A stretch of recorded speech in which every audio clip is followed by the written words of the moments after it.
Hello everyone. कैसे हैं आप? तो बीकॉम ऑनर्स का भी मॉर्निंग में एग्जाम था जो आज था, तो उसका पेपर अब जो प्रोग्राम वाले बच्चे हैं एक बार इसको थोड़ा बहुत जरूर देख लीजिएगा। तो मैं बात कर रहा हूँ यहाँ पे बीकॉम ऑनर्स का अभी एग्जाम हुआ है जो कि आज मॉर्निंग में 9:30 था।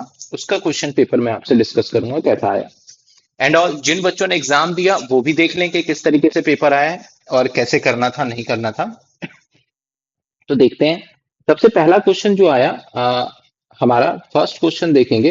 तो फर्स्ट क्वेश्चन आया कि प्रोविजंस बताने थे। किसके प्रोविजंस बताने थे सर हमारे? यहाँ पे company says regarding redemption of preference share का ये प्रोविजन आया। थ्योरी का 6 मार्क्स का पहला क्वेश्चन 15 नंबर का होना था यूजुअली।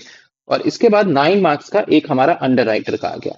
तो अंडर राइटर का क्वेश्चन नॉट मच। अब मैं अगेन कहूंगा कि जिस स्टूडेंट ने स्टार्टिंग से पढ़ा था और सारी चीजें करा था तो उसको कोई दिक्कत नहीं हुई होगी। पहला क्वेश्चन भी वो ये वाला भी पार्ट आराम से अटेम्प्ट कर सकता था, क्योंकि अंडर राइटर का भी क्वेश्चन नॉट मोर डिफिकल्ट, कोई डिफिकल्ट क्वेश्चन नहीं था। सिंपल क्वेश्चन था। पास्ट ईयर में आए हुए क्वेश्चंस हैं, 10 ईयर में भी इस टाइप के क्वेश्चंस मिल जाएंगे। खैर एनीवेज जिस स्टूडेंट ने मान लेते हैं कि ये वाला पार्ट नहीं किया, तो उसके साथ इनको ऑप्शंस में क्या मिला, एक क्वेश्चन हमारे पास और में ये आ गया जहां पे हमें कैलकुलेट करना था minimum number of equity share issue to the required companies act 2013 और मेंटेन द बैलेंस। ये तो आपका रिडम्पशन ऑफ प्रेफरेंस शेयर का जो था हमारा, मैंने बताया था कि इस पर क्वेश्चन पक्का पूछा जाएगा, तो ये 6 मार्क्स का आ गया। तो यहाँ पे सिर्फ जर्नल एंट्री नहीं करना है, यहाँ पे यहाँ मिनिमम नंबर निकालना है, कैलकुलेशन वाला पार्ट आ गया, ठीक है ना। इसके और में क्या आया, इसके बी पार्ट जो था 9 नंबर का, दैट इज देखिए अगेन बाय लक आपका बायबैक ऑफ शेयर्स ही आ गया, जो कि नॉट मोर लास्ट टाइम पे जैसा क्वेश्चन था सेम वैसा ही क्वेश्चन आ गया बायबैक का। और इनफैक्ट मैं आपसे एक बात बोलूं, ये सेम क्वेश्चंस आपका ये क्लास के अंदर कवर कराया हुआ क्वेश्चन है, जिसके अंदर ये डिजिट था 150 लाख। अगर आपको थोड़ा बहुत याद हो तो 150 लाख था, तो मैंने बोला था कि ये 150 लाख है तो उसको इसके हिसाब से, तो इस टाइप के क्वेश्चंस हमने क्लास में ऑलरेडी कवर किए हैं। तो आई डोंट थिंक कि स्टूडेंट्स को ना मच एंड मच डिफिकल्टी हुआ होगा जिन्होंने स्टार्टिंग से पढ़ा होगा। अब मैं हर बार कह रहा था कि भैया आप एक काम करो, बायबैक मत छोड़ना, बोनस मत छोड़ना, प्रेफरेंस शेयर मत छोड़ना। तो जिस बच्चे ने प्रेफरेंस शेयर और बायबैक और बोनस करा होगा तो पहला क्वेश्चन अटेम्प्ट हो गया है। इशू ऑफ शेयर छोड़ दिया होगा जिस बच्चे ने, तो आया ही नहीं पेपर में। डिबेंचर छोड़ दिया होगा तो बच गया वो, ठीक है ना। तो डिबेंचर के क्वेश्चंस आए नहीं, तो मैं हर बार आपको यही कह रहा था कि नहीं जाना उसकी टाइप, लेकिन बच्चे कह रहे थे तो वो देखिए एज यूजुअल कुछ कह नहीं सकते। क्वेश्चन नंबर 2, बच्चों का कहना था सर मैं फाइनल अकाउंट और कैश फ्लो में काफी कंफ्यूजन थे उनका। तो फाइनल अकाउंट देखिए, ये फाइनल अकाउंट का क्वेश्चन है जिसके अंदर इसके अंदर क्या क्या इंफॉर्मेशन गिवन है एज यूजुअली आप पढ़ेंगे तो आपको पता चल जाएगा। जो ट्रायल बैलेंस होता था, इसके साथ एडजस्टमेंट क्लोजिंग स्टॉक देखिए, डेप्रिसिएशन कैसे प्रोवाइड करना है देखिए, maintain provision for doubtful debts, every adjustment provision for tax last में करते थे। Board of director 10% paid capital after date of balance sheet, propose a dividend 10% on paid up capital, propose करता है after the date. Purpose का फिर हम नहीं करते, इस एडजस्टमेंट को करना ही नहीं था। क्लोजिंग स्टॉक दे रखा था, transfer general reserve, debenture issue date, interest निकालने के लिए required prepare balance sheet 31 March. तो देखो 18 नंबर का क्वेश्चन आया। तो हर बार ये कह रहा था, तो जिन बच्चों ने ना एडजस्टमेंट करा था, सारी चीजें करा था, प्रैक्टिस करा था, तो यूजुअली हो गया होगा। इसे मैंने कहा था कि लास्ट में करना।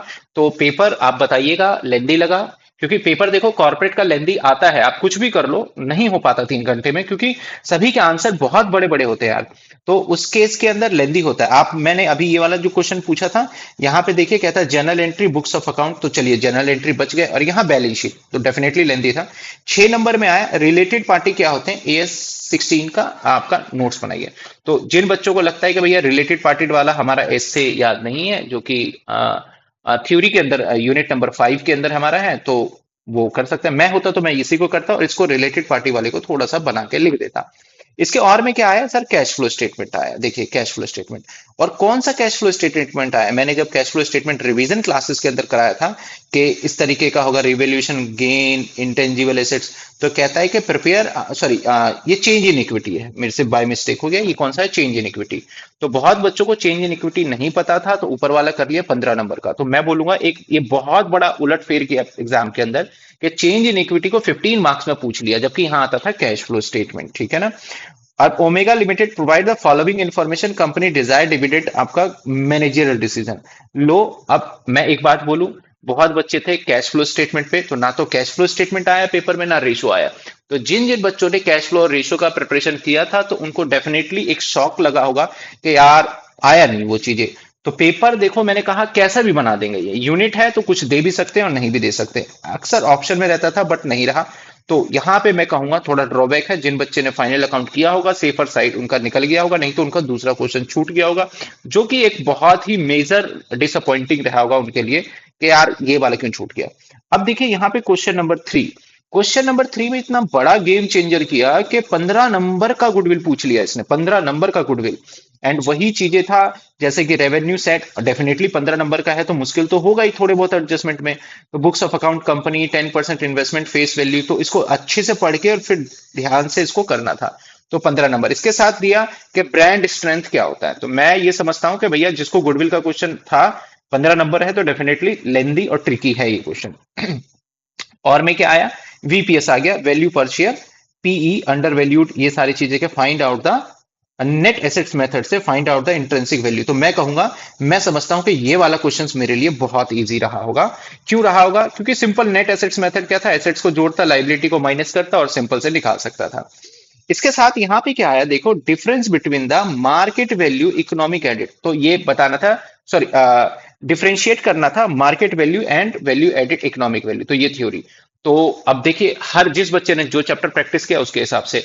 तो यहाँ पे स्टूडेंट्स पता है वरीड किसको लेके थे, सर ईवीए का न्यूमेरिकल क्वेश्चन करा दो सर, आप ब्रांड वैल्यूएशन का क्वेश्चन करा दो। हालांकि मैंने लास्ट में कराया ब्रांड वैल्यूएशन का क्वेश्चन, ये चीजें करा दो ये चीजें करा दो, बट कर लिया, ठीक है। तो एक बात ध्यान रखिएगा, आपने स्टार्टिंग से अगर पढ़ेंगे ना तो आपको कोई दिक्कत नहीं होगा, आपको टेंशन ही नहीं रहेगा कि कौन सा सब्जेक्ट टफ है। जब एंड में पढ़ते हैं तो थोड़ा बहुत होता है। और बहुत बच्चों ने गुडविल किया, और गुडविल के अंदर इनफैक्ट मैं कमेंट, एक दिन कमेंट भी दिखाऊंगा, सभी को लाइव दिखा दूंगा कमेंट क्या। बच्चे कह रहे हैं भैया 4 घंटे में इतने सिंपल टॉपिक को कौन पढ़ाता है, 4 घंटे में इतनी छोटी चीजों को कौन इतना लेंदी करता है, इतने क्वेश्चन कौन करता है। तो आप देखिए क्वेश्चन, मैं कह रहा हूं 4 घंटे में तो मैंने बहुत कम लिया था। आप एक बात जानिएगा कि डीयू के पास राइट है कि कुछ भी चेंज कर सकते हैं। हम जब तक उस क्वेश्चंस को करने के लिए तैयार नहीं होते, जब तक उसके सारे के सारे पैटर्न नहीं कर लेते, है ना। तो इसलिए टाइम लगता है। और जितने भी मैंने वीडियोस यूट्यूब पे डाले हैं, बहुत बच्चों के पॉजिटिव कमेंट भी थे, नेगेटिव कमेंट भी थे। रीजन बीइंग के लंबी वीडियो को वो सोच रहे थे कि जैसे सेमेस्टर 1 में था, ये कंपनी लॉ में था, वैसा कुछ हो जाए। तो आप समझ पाए होंगे, पेपर आप कर रहे होंगे। मैं इनफैक्ट ये दावे के साथ कह सकता हूं, जो बच्चा फॉर्मेट फॉर्मेट भी सिर्फ ये नोट करके आ जाएगा ना क्वेश्चन पेपर को, उसको भी 1 से घंटा प्लस लग जाएगा।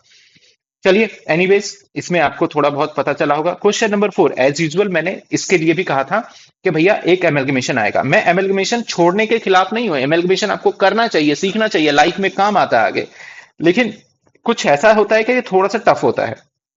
ए लिमिटेड डिस्चार्ज प्रीमियम करता है प्रेफरेंस शेयर, तो ये एमलगमेशन का है कि बी लिमिटेड ने टेक ओवर कर लिया ए लिमिटेड को। और नाउ अगर मैं इसके एडजस्टमेंट की तरफ जाऊं, शेयर होल्डर डिस्चार्ज डिविडेंड, तो adjustment not much more difficult नहीं है। और internal reduction discuss the corporate reconstruction में, define the concept of internal reconstruction क्या होता है इसको बताना। तो 15 और 3 नंबर का आया। तो डेफिनेटली मैं यूजुअली जानता हूं बहुत बच्चों ने इसको छोड़ा होगा। इसके और में देखिए हार्डलुक लिमिटेड के नाम से था, तो ये पैटर्न चौथे क्वेश्चन का प्रोग्राम के साथ भी रहेगा, ध्यान रखना। हार्डलुक लिमिटेड था और इसके अंदर नंबर ऑफ एडजस्टमेंट बहुत सारे हैं, आई नो, लेकिन 15 मार्क्स का क्वेश्चन आया, बहुत आसान रहेगा बच्चों के लिए। क्योंकि देखिए अनकॉल्ड कैपिटल को कॉल्ड कर लिया, शेयर कैपिटल को रिड्यूस कर दिया, trade creditor, debenture, promoter convert there loan, तो इस टाइप के क्वेश्चंस हम ऑलरेडी कर चुके हैं। यहाँ पे pass the general entry above transaction in the books, prepare balance sheet, ये थोड़ा सा डिफिकल्टी लेवल पड़ गया कि यार तुमने बैलेंस शीट बनवा लिया, इसमें टाइम जाएगा। AS14 AS103 ये मैंने थ्योरी में भी बताया था, तो आ गया। बहुत बच्चे ना थ्योरी पे बहुत डिपेंडेंट थे, और मैं देख रहा था कि सर थ्योरी दो थ्योरी दो। आप देखिए यहाँ पे क्या थ्योरी आया है, आप समझिए, एनालिसिस करिए, तो आपको रियलाइज होगा यार थ्योरी 20 से 25 का आया था, जबकि प्रैक्टिकल में थ्योरी कहाँ ढूंढते हैं हम। इसके बाद कहता है डिस्कस द कॉन्सेप्ट, ये क्वेश्चन नंबर 5 है। मैं यहाँ पे लिख देता हूं, ये क्वेश्चन नंबर ये हमारा क्या है, 5 है। क्वेश्चन नंबर 5 है ये, ठीक है ना, वहां मिस प्रिंट हो गया, नहीं दिखा। तो कॉन्सेप्ट ट्रिपल बॉटम, हर बार मैंने बोला भाई चिल्ला चिल्ला के भाई ट्रिपल बॉटम पढ़ लो, जो एनवायरमेंटल इकोलॉजी सिस्टम वगैरह है, सिंपल है। ईवीएस वाले पॉइंट भी अगर आप पढ़ते ना, अगर ईवीएस भी पढ़ा होता तो लिख देते आप। इसके बाद आपका सेगमेंट रिपोर्टिंग का मैंने बोला भैया यही क्वेश्चन आएगा और इसको पढ़ लेना, तीनों का कर दिया। और मैंने आपने अगर मेरे नोट्स को देखा हो तो इसके आंसर्स कैसे लिखने थे उसका भी सजेशन दिया था, तो 8 नंबर का क्वेश्चन ही आ गया। तो मैं समझता हूं 7 और 8 15, भाई पांचवें क्वेश्चन में डिफिकल्टी नहीं होनी चाहिए थे बच्चों को। जिसने सेगमेंट रिपोर्टिंग देखा डेफिनेटली कर दिया होगा। अब मैं इसके आंसर्स यहीं पे लिख देता हूं, देखो इसका टोटल हो गया तो इसका 10% ले लोगे, दैट इज 216। तो 216 ये भी करेगा, ये भी करेगा, ये नहीं करेगा, ये नहीं करेगा, ये नहीं करेगा। इसके अंदर रिजल्ट है तो यहाँ पे आप ले लो 100 और 120 और 180, 180 का 18, तो ये भी करेगा, ये भी करेगा। एक मिनट, ये थोड़ा सा हमें लेना था कितना, ये 100 है और 20, 120 और 60, 180, 180 आया, 180 का आप 10% ले लो, यानी 180 का 18। तो इसको भी करना है, इसको भी करना है, इसको भी करना है, इसको भी करना है, इसको भी करना है, सभी को करना था।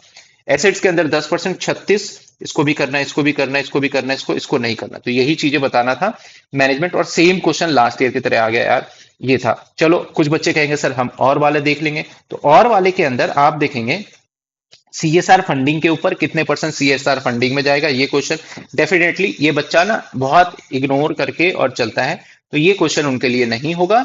एंड इसके साथ क्या है हमारा 6 capital framework regarding the organisation and beyond the financial performance of the define, क्या क्या है ये हमारे फ्रेमवर्क ह्यूमन कैपिटल वगैरह ये आ गया। तो मैं और वाले को तो सजेशन नहीं करूंगा, ऊपर वाला होता। ओवरऑल मैं अगर इस पेपर को मार्क्स दूं कि सर ये पेपर कैसा रहा नहीं रहा, तो मैं एक बार समरी बना दूं। सर इसके अंदर पेपर में क्या आया, सर इस पेपर के अंदर आया रिडम्पशन ऑफ प्रेफरेंस शेयर आया, प्रेफरेंस शेयर के क्वेश्चन आ गए। सर इस पेपर में आया हमारा बायबैक आ गया, हालांकि अंडर राइटर भी आया। इस पेपर में सर आया अंडर राइटर आया। सर इस पेपर में आया फाइनल अकाउंट आया। सर इस पेपर में आया एमेलगमेशन आया। सर इस पेपर में आया वैल्यूएशन ऑफ शेयर्स आया। सर इस पेपर में आया वैल्यूएशन ऑफ गुडविल आया। सर इस पेपर के अंदर आया फाइनल अकाउंट हो गया, अंडर राइटर हो गया, valuation of share, amalgamation, goodwill. Sir इस पेपर में आया हमारा इंटरनल रिकंस्ट्रक्शन आया। सर इस पेपर में आया AS17 आ गया आपका, जो कि हमने करा था। इस पेपर में आया सर यूनिट नंबर 5 से तो जो चीजें यूजुअली आनी थी वो आई है। तो देखिए कितने ये सारे चैप्टर कवर किए गए हैं। अब प्रोग्राम वाले बच्चों अगर आप देख रहे हो तो पैनिक मत होना, पेपर को अच्छे से करना, फाइनल अकाउंट को लास्ट में ही करिएगा। आपका जो है मुझे जो लगता है, ध्यान दीजिएगा, इशू ऑफ शेयर्स आपके क्वेश्चन पेपर में आपको देखने को मिलेगा, पहला क्वेश्चन, ठीक है। दूसरा क्वेश्चन जो आपका है वो फाइनल अकाउंट ही रहेगा आपका, और आपको और में CFS देखने को मिलेगा, इस बात का ध्यान रखिएगा। तीसरा क्वेश्चन आपको EVA के न्यूमेरिकल क्वेश्चन आएंगे, बट आप वैल्यूएशन ऑफ शेयर्स और वैल्यूएशन ऑफ गुडविल का कर लीजिएगा और ब्रांड वाली की थ्योरी कर लीजिएगा। चौथा क्वेश्चन आपको इंटरनल रिकंस्ट्रक्शन का सेम एज इट इज रहेगा, बदलाव नहीं है। और पांचवें क्वेश्चन आपका पूरा थ्योरी रहेगा, वहां न्यूमेरिकल नहीं रहेगा। जो मैं बता रहा हूं बीकॉम प्रोग्राम का जो अभी पेपर होगा 2:30 बजे, तो उसका कुछ पैटर्न ये बन सकता है, इस बात को आप ध्यान रखिएगा, ठीक है। तो नाउ सर हम पेपर करके आए हैं कि स्टेप मार्किंग होगा, बिल्कुल स्टेप मार्किंग होगा। जहां पे आपने नीट एंड क्लीन लिखा होगा, चीजों को अच्छे से एक्सप्लेन किया, तो स्टेप मार्किंग होगा। और जिन बच्चों ने बिल्कुल मैस्डअप कर दिया होगा, तो एग्जामिनर के लिए चैलेंज हो जाता है कि कहां पे स्टेप मार्किंग हम करें। तो ओवरऑल ये पेपर था, थोड़ी वीडियो लंबी बन गई डिस्कस करने के लिए, लेकिन अब मैंने एक बात मुझे समझ में आई कि भैया डिटेल में करने से ही फायदा है। शॉर्ट फॉर्म में कई बार मेरे से भी इस बार बहुत सारी मिस्टेक हुई कि मैं छोटी छोटी वीडियो बनाता गया, लोगों की डिमांड थी, लेकिन मुझे ऐसा नहीं करना चाहिए था, मुझे लॉन्ग वीडियो पे ही जाना चाहिए था और लॉन्ग वीडियो के हिसाब से चलना चाहिए था। डिबेंचर मैं शुरू से बोलता रहा नहीं करो, लास्ट में मैंने डाल दिया, आ जाता बाई चांस, देखो प्रोग्राम में तो आएगा डिबेंचर, नो डाउट, देखना उसमें आ जाएगा, तो किसी न किसी के तो काम आएगा। तो इसलिए मैं कहता हूं कि आप स्टार्टिंग से पढ़िए, आपको कोई दिक्कत नहीं होगी स्टार्टिंग से पढ़ने पे। तो होपफुली आप समझ गए होंगे। इसका PDF चाहिए, मैं एप्लीकेशन में डाल दूंगा, डाउनलोड करके आप जा सकते हैं। तो टेक केयर। अब अगला पेपर है HRM। HRM का नोट्स आपको कल या आज ही मिल जाएगा, जिसके अंदर से 100% श्योरिटी है कि पेपर उसी में से आएगा। मैं कुछ नोट्स अभी बना रहा हूं, अभी चल रहे हैं, तो वो नोट्स आपको मिल जाएगा। तो एप्लीकेशन डाउनलोड कर लीजिए, फ्री स्टडी मटेरियल मिल जाएगा, इसके लिए कोई पेमेंट नहीं देना। हाँ, उसके सॉल्यूशन को हम डिस्कस नहीं करेंगे, मैं आपको इंपॉर्टेंट क्वेश्चन दे दूंगा, आप 10 ईयर से या फिर जैसे भी होगा आप उसको मैनेज कर लीजिएगा। Thank you so much. अगर आपको मेरी बातें सही लगती है, कुछ बातें मैं कड़वी भी बोलता हूं, तो आप उसको समझिएगा, मैं आपके लिए बोल रहा हूं, जो फैक्ट है उसकी बात कर रहा हूं। अगर आपको फिर अच्छा लगता है कि मैं जेन्युइन चीजें बता रहा हूं, तो डेफिनेटली हमारे चैनल को सब्सक्राइब करिए। अगर लगता है नहीं यार सर ये तो ऐसे ही बस बोल के ऐसे ही खत्म कर दिया है, तो फिर डेफिनेटली आप अनसब्सक्राइब करके या फिर आप सीधा सीधा चैनल को स्किप भी कर सकते हैं। देखिए ये सारा तो राइट आपका है ना, तो उसके हिसाब से रहेगा। तो thank you so much, take care, bye bye, मिलते हैं हम अगली वीडियो जो कि एचआरएम के लिए मैं बहुत जल्दी आपके लिए लेके आऊंगा।